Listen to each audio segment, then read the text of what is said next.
Hey preppers, got a good one, very informative one for you today. As you can see behind me, I got a couple of odd and end preps, and I've been getting a lot of people asking me, what kind of food should I get for long-term storage, what food's best for long-term storage, and how should I store them.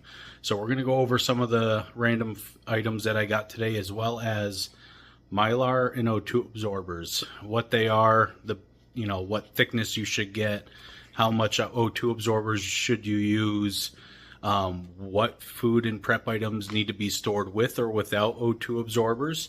So stick around, we got a good one for you.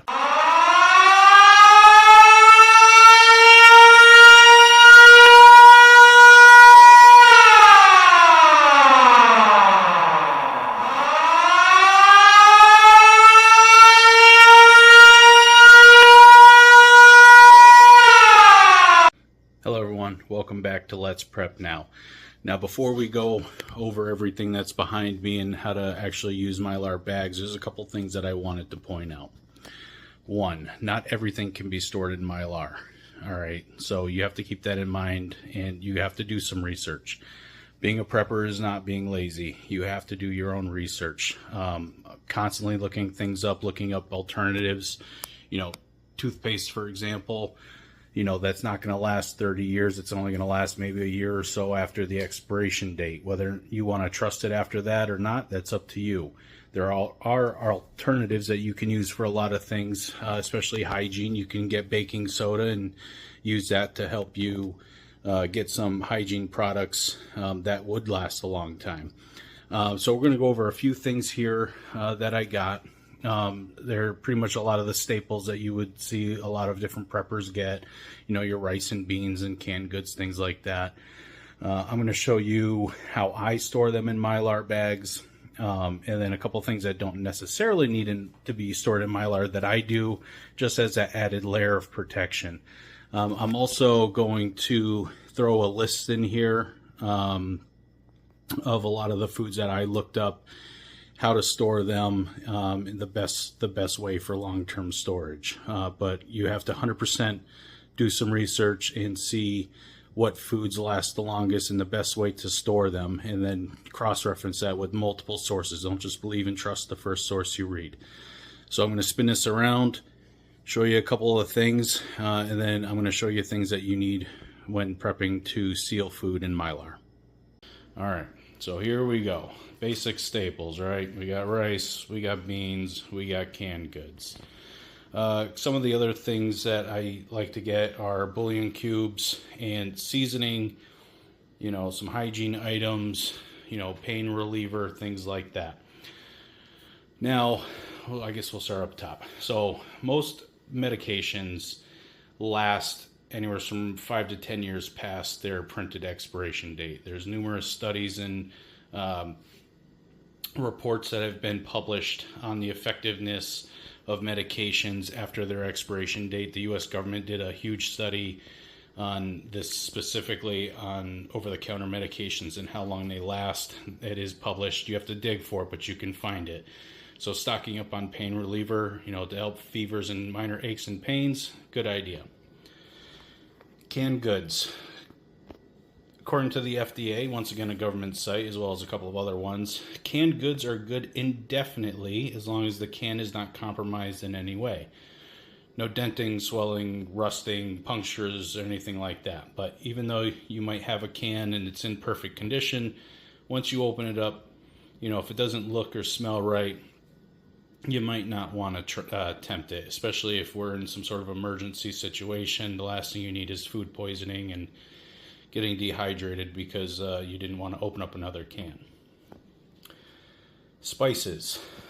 Salt especially is one of my big seasonings that I like to keep. It's got a lot of multiple uses for it. One, it makes your food taste a little bit better, but two, you can also create a salt brine and salt cure meat, that's good for a little bit longer storage without refrigeration. Spices will last indefinitely if sealed properly, especially in Mylar. So spices are good thing to get for your preps. Beans, obviously, we have a couple different types of beans. Rice, these should go without say. These are the staple foods around the world, and the most sought after for emergency preps. Bouillon cubes, you can get chicken or beef. I got chicken on this trip. They're good for about 25-30 years in their packaging that they originally come in, as long as you keep them dry.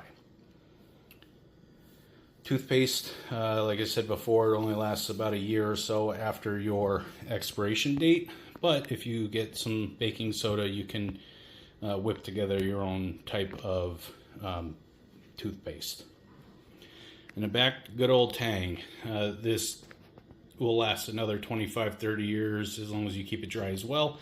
And it's got a lot of vitamin C in there, which is good because if you are ever forced to eating any and all of your preps, you might be vitamin deficient, and vitamin C is one of the important ones. I got corned beef hash. I like it for breakfast. It's good for the mood, and it does have some beef in there, so you do get some protein and things like that. So I'm going to put that list on here, and you can feel free to stop the video, take screenshots, or if you really want it desperately, you can send me an email at letsprepnow@gmail.com, and I can forward you any and all resources that I have. The thing about prepping is we have to learn this together, we have to survive together, so hoarding any information to yourself, it's kind of a jerk move. So I like to share any and all resources I have with anybody who asks. I print it out at work, I give it to coworkers, give it to friends and family. Now, Mylar. Mylar is a light-proof and air-proof bag. Essentially, if you seal this up correctly, no light will be able to pass through it, as well as no air particles will be able to pass through it. You want at least a 4 mil thickness when storing food for long term. Me personally, these are 9 mil thickness, and I get these kind right off Amazon. You get a huge big pack with multiple sizes, comes with O2 absorbers, everything that you need, and they're pretty cheap. It's less than $30 and you get a whole bunch of bags. I like these ones particularly because one, the bottoms open up and it creates kind of like a stand that you can stand the Mylar up on. And two, it also has a Ziploc that's on the top. So once you put your food items in here, you zip it and then you seal the top, which we'll go over in a little bit. And then when you actually use whatever thing is in here and you peel open the top, you can reseal it with the Ziploc. So that's a nice feature. You're going to need your O2 absorbers. They have many different kinds. These ones are 300 cc.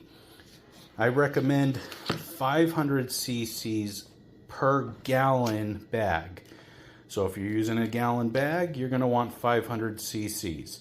If you're using a 5-gallon bag, 5 times 500, that's how many cc's of O2 absorbers you need.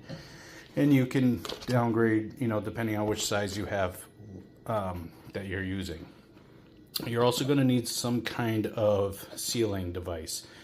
You can use an impulse sealer if you have the money and you want to go buy one, sure. Or you can go get yourself a straightening iron out of the hair section at the store. These are cheap and very effective. These make a perfect sealed crimp going across the top, and I have yet to have one fail sealing it that way.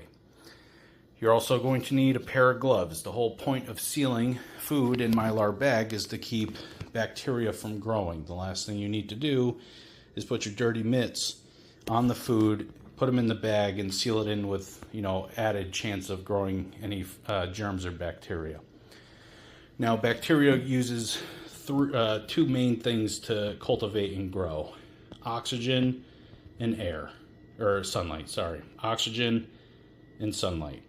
So when you seal your food in the bag with an O2 absorber, you're immediately taking the two main sources away from growing any sort of bacteria. And that's why Mylar is the perfect choice for sealing any of this food long term. Another thing you might need is some sort of a sealable jar. O2 absorbers start working as soon as you take them out of the packaging. They're immediately going to start sucking all the O2 in its immediate area until they essentially stop working because they are filled to capacity. So this is literally one of the last things that you're going to do. And any other O2 absorbers that you might not use, if you have any extra, if you seal them in the smallest jar possible compared to their size, it'll preserve them. It'll suck the O2 out of here instead of depleting themselves. But you want to make sure you try to get the right amount for what you're going to be sealing. You're also going to need a marker.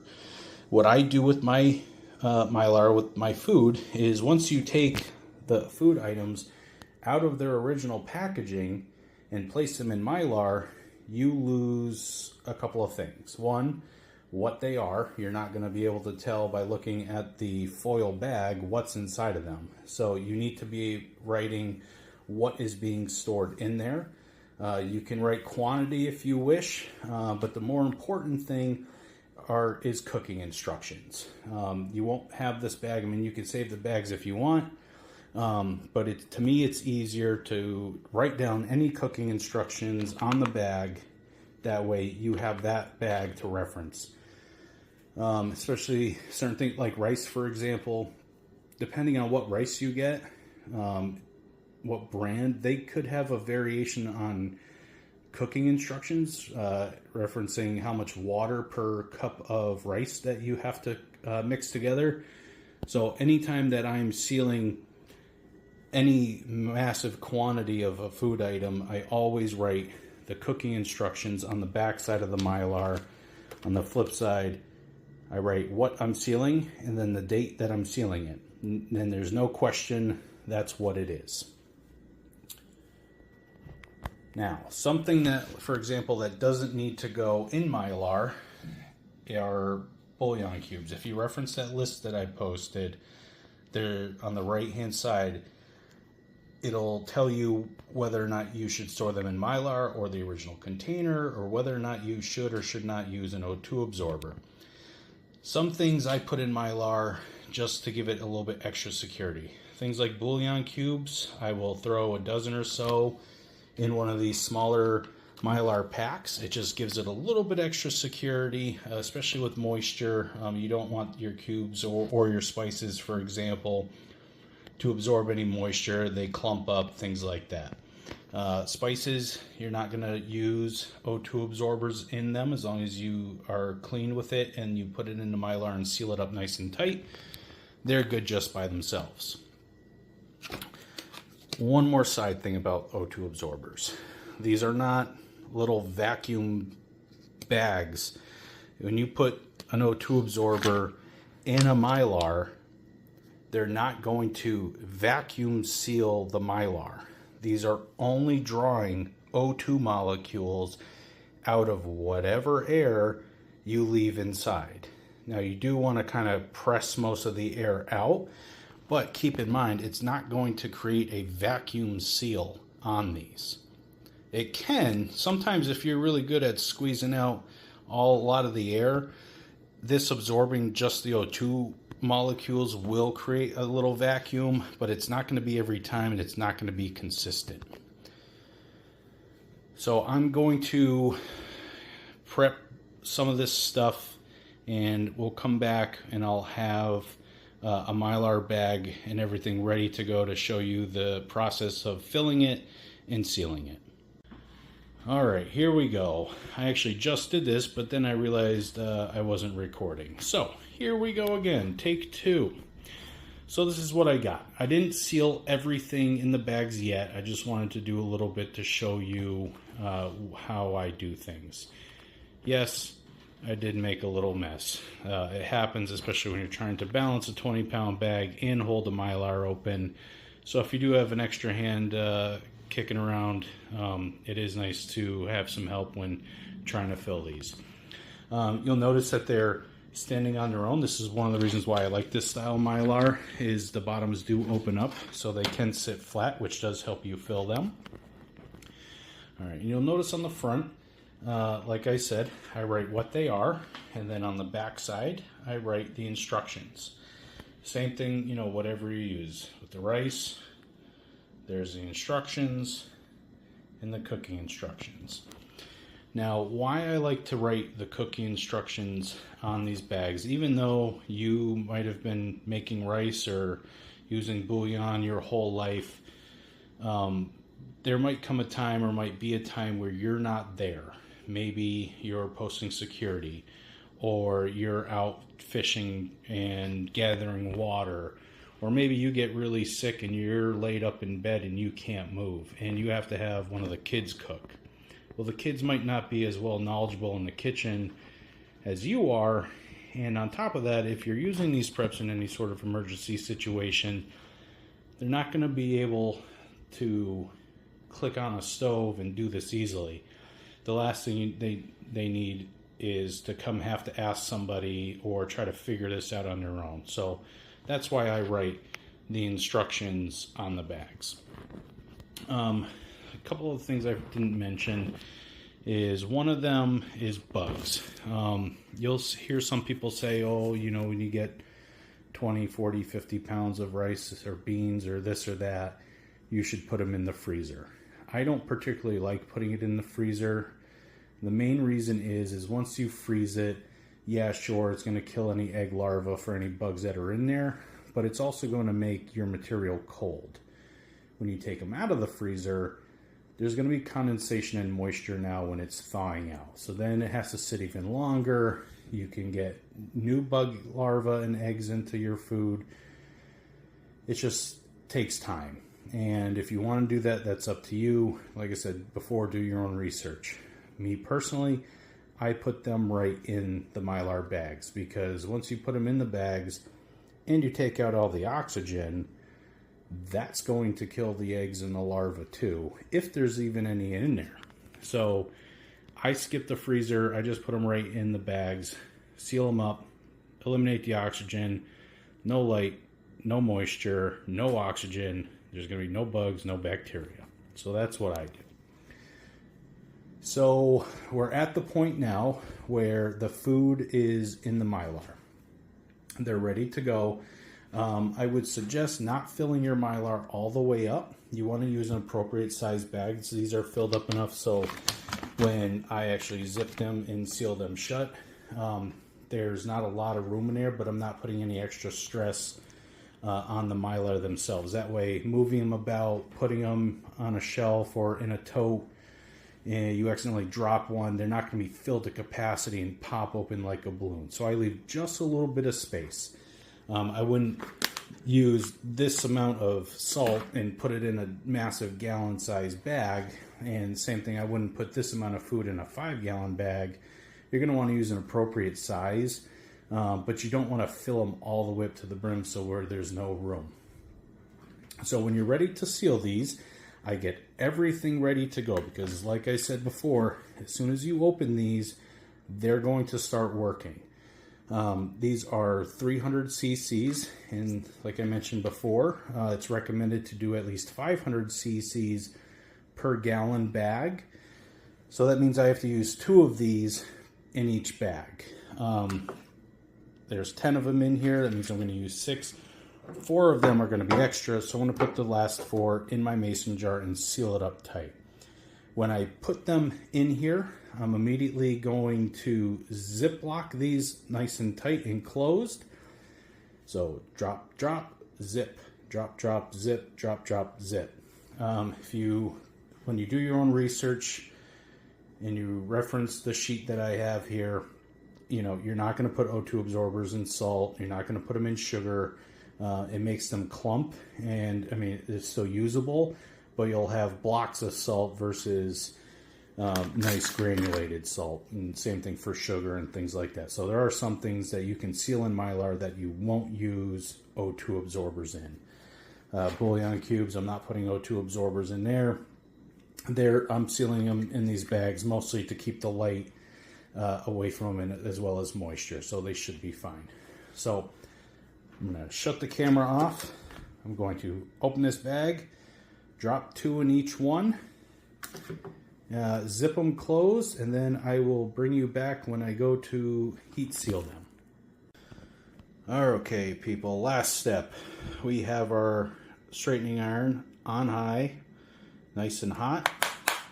I put O2 absorbers in the rice, and I made sure to squeeze out as much of the excess air as possible. And then I put my spare O2 absorbers for the time being in the mason jar, and as you can see, it already sucked the lid down from removing the oxygen. It's only been a couple minutes. So with your iron nice and hot, you want to stay in this little area above the Ziploc. You're just going to pinch it for a second and release. Pinch and release. And then I usually just walk it going across, make sure I got a good complete seal. Fire hazard, make sure you don't put it down anywhere it might get burned. Oh yeah, nice and hot, nice and stuck. You know, you're not opening this unless you're purposefully opening it. A lot different than, you know, these unsealed ones where you can get it nice and open, nice and sealed. If you are doing something that's dusty, like a spice, for example, or even rice, you want to make sure you get this inside area between the Mylar cleaned. You don't want any dust or debris in here because it's going to affect how it's sealing. So make sure it's clean, seal it, and then you don't want to put these immediately into storage. You want to keep an eye on them for a day or two and see if you notice a difference in them. They should be a little bit harder. They won't be as puffy. But they, like I said before, it might not vacuum seal them. It has the chance it could, but it's only there to remove the oxygen. Well, you just want to make sure that nothing is ballooning out. And then periodically you want to check them and make sure that they're not ballooning either. If they are ballooning, something went wrong. You didn't use enough O2 absorbers. You didn't seal it correctly. And now there's bacteria growing. So it's good to periodically check all your preps, rotate them through just to make sure. So that's it. Thanks for watching. Please like, follow, subscribe. If you have any questions or comments, or if you have something to add that maybe I missed, you know, leave them down in the comments so other people can see them. And thanks for watching. We'll see you next time while there's still time.